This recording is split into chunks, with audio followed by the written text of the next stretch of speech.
Upatikanaji wa bidhaa za hedhi ni muhimu sana kwa wasichana na wanawake ili kufikia hedhi salama.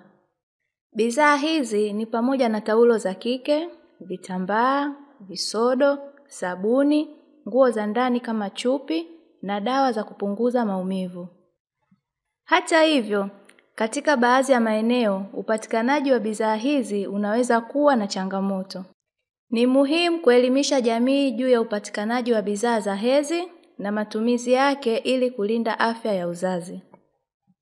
Aidha, familia zinahimizwa kuzungumzia masuala ya hedhi kwa uwazi na kuhakikisha upatikanaji wa bidhaa za hedhi. Pia kutoa nafasi ya wasichana na wanawake kufurahia haki yao ya hedhi bila vikwazo. Pamoja na hayo, ni muhimu kufundisha wasichana na wanawake kutumia bidhaa rafiki za hedhi zinazopatikana katika mazingira yao.